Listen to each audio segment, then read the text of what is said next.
Welcome again, adventurers, to the class comparison video series, where we take a look at two similar classes and see how they stack up against each other. Today, we are comparing two core rulebook martial classes, the Champion and the Monk. Why these two? Well, I actually think that they have a surprising amount in common. They're both martial characters, we'll start there. They both have excellent defenses. Neither have extremely strong attacks. Both are either dexterity or strength-based, and each have a tiny bit of gish or a little bit of magical abilities in addition to their martial prowess. And I think most importantly, at least for me, is that they're both somewhat of unsung heroes in Pathfinder 2nd Edition campaigns. I think that they're often the ones not landing the huge hits, but being there, being consistent. They're also not taking as much damage or going down, so they don't get as much hype and as glory as some of the other classes, but I think they're often the centerpiece of a party. Normally we start by talking about offense, but today let's talk about defense first, because both of these are very defensive classes. We'll start with the Champion. They are trained in all types of armor, that's light, medium, and heavy, and they also come equipped with shield block at level 1. So most champions are rocking medium armor, maybe heavy later, and standing there with a shield, which makes them very survivable in melee. I should note that fighters also begin trained in all types of armor with shield block, but as you progress, the Champion does outpace the fighter.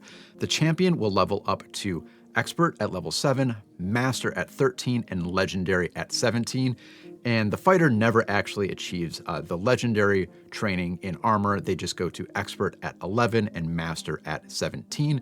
So yes, they're technically the same as you begin, but as you level up, the Champion will be more defensive than the fighter. Meanwhile, that Monk is an expert, not just trained, but expert in unarmored defense. That means that if you have a dexterity-based monk, you can actually achieve a 19 armor class at level 1, which is one higher than the 18 that pretty much every other character will max out at. In addition to these really high armor classes and armor and shield abilities, both classes have very good saving throws. The Champion is an expert in fortitude and will saves, and the Monk is actually an expert in all saving throws. This means that in addition to being able to dodge or absorb enemy attacks, they're also able to dodge enemy spells and traps and shake off poisons and kind of just undo with a lot of the extra, nasty things that your GM might throw your way. And I do think that the importance of defenses really shouldn't be understated. It's fantastic having a frontline character who doesn't need a bunch of party resources and healing after every single encounter. Barbarian, looking at you. It's really fun to frustrate the GM by just kind of standing there and, deflecting strike after strike and not being grabbed and shaking off their poison and just kind of frustrating every attack that the enemy is throwing at you.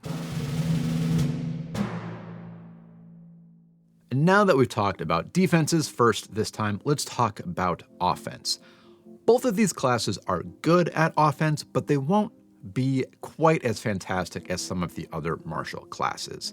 We'll start with the Champion.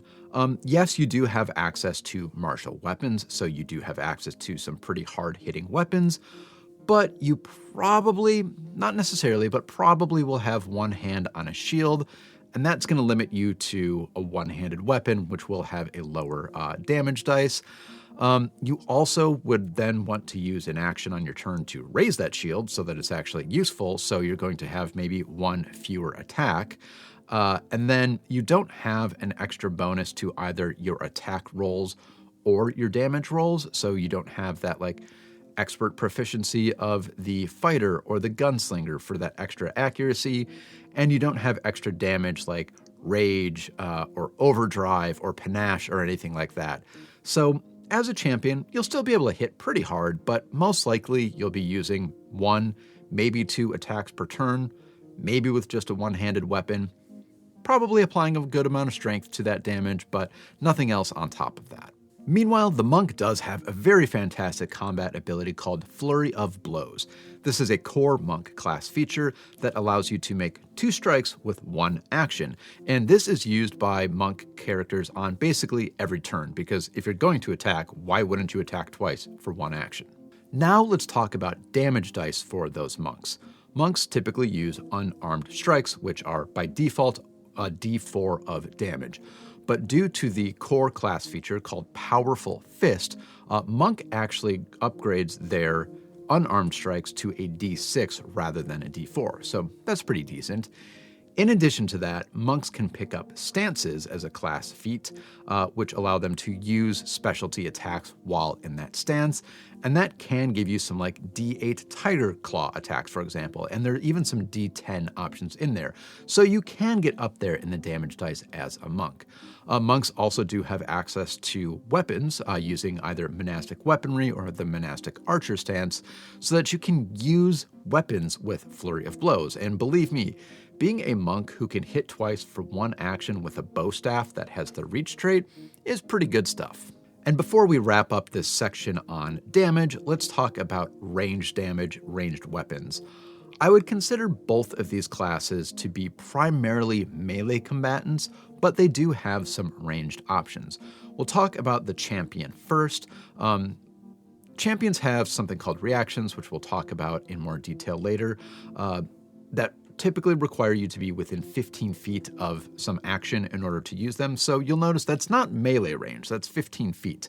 And then there is one of the core champion reactions called Retributive Strike, which normally requires you to be within melee range, but you can take a class feat called Ranged Reprisal, which will let you make a Retributive Strike with a ranged weapon. So that is an option. Meanwhile, for the monk, you can take the monastic archer stance that will provide you training in bows because you're normally not trained in bows, and then lets you do a flurry of blows with your bow, which I don't know why that's not called Flurry of Bows. That would be so much fun.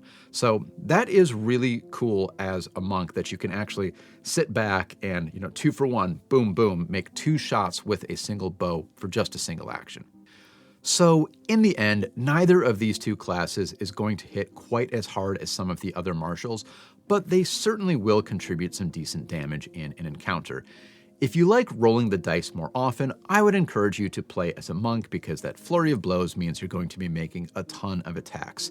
If you're a little bit more about control, support, holding the line, well then I think the champion is a good choice for you.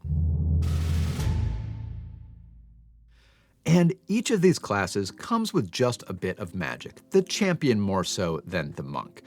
Champions come with Lay on Hands or Touch of Corruption as focus spells, and all champions will have a focus spell. If you want to know what I think of Lay on Hands, I highly suggest checking out my champion deep dive video. But to sum it up, it is a nice little healing focus spell, and Touch of Corruption is a very fun damage plus some debuff in a focus spell. The champions can also pick up more magic as they go along with domain focus spells, sharing the same domains that the clerics do, and even more dedicated focus spell feats as they level up. And the monk actually has some focus spells of their own called key spells. They can either key rush for some extra movement or key strike, giving them a bonus to their attack roll and an extra d6 of damage. And as you know, I do really like a bit of Gish, a little bit of magic with my martial, so I really like the magical abilities of both of these classes. I will say though, as you level up, if a little bit of magic with your martial is what you are interested in, I think the champion is a better choice. As I mentioned before, they can pick up spells through their deity's domain, and then they can pick up even more with class feats as they level up. You've got the advanced deity's domain, Sunblade focus spell, Light of Revelation focus spell, advanced healing, accelerating touch, so lots of magical abilities as you level up as a champion.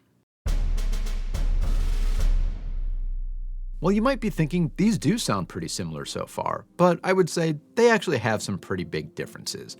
One thing I only alluded to earlier, but does need a full discussion, is talking about the champion reactions, because that sort of is the core class feature of champions. each champion subclass has a unique reaction that is triggered when an enemy attacks or damages you or an ally. It's a little bit different for each of the subclasses. The classic one is Retributive Strike. If an enemy damages an ally, you get to reduce some of that damage, and if you are in range, you get to counterattack. Now, the Monk can pick up some reactions as they level up, as most martial characters can, but it is not a core class feature like it is for the champion. The Monk, on the other hand, as they level up, tends to be much more about movement and speed and flashy unarmed abilities. They've got Key Rush, which I talked about earlier, and then all monks at level 3 have a core class feature called Incredible Movement. That's going to boost your movement speed so they can really cruise around the battlefield. That means that the monk tends to move around, set up flanks, get around the back, that sort of thing, whereas the champion with the reactions tend to take the center of the formation and somewhat control the battlefield from there. And the differences really do start to pile up as you level up between the champion and the monk.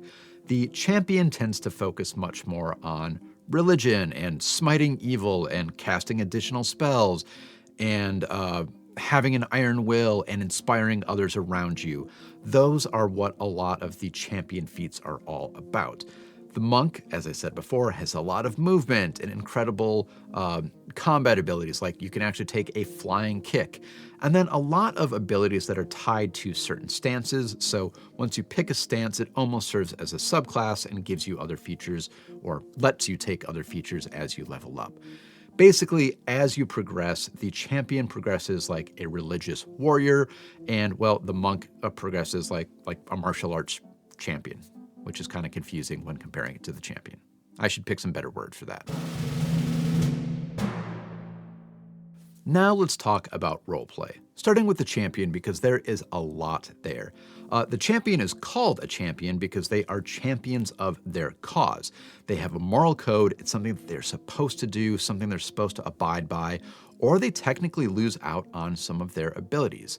And then given that there are both evil and good champions, you can really take this class in any direction that you want. Meanwhile, the monk doesn't really have a strict code, but the monastic background I think is really cool and can inform your roleplay.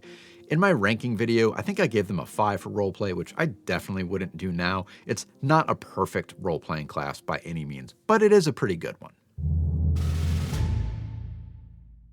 And there we have it, 2 of the most defensive martial characters, 2 really excellent unsung heroes of the battlefield. I really encourage having one of these in your party because it's really nice having someone up in the front line who can actually survive encounters without needing a ton of support from the rest of the team. That's why I do call them the unsung heroes. They're not often the ones landing the huge hits, but they are consistently applying damage, and they're usually the ones left standing at the end of an encounter. Well, adventurers, what do you think of these 2 classes? On one hand, I never really hear anybody saying that the champion or the monk is their favorite class, but then again, I never really hear the opposite, that it is their least favorite class. So is that the case for any of you? Let's talk about it in the comments. Until then, remember, it might be the barbarian landing that huge 50-point crit to end an encounter, but they're only still standing because the champion kept them alive.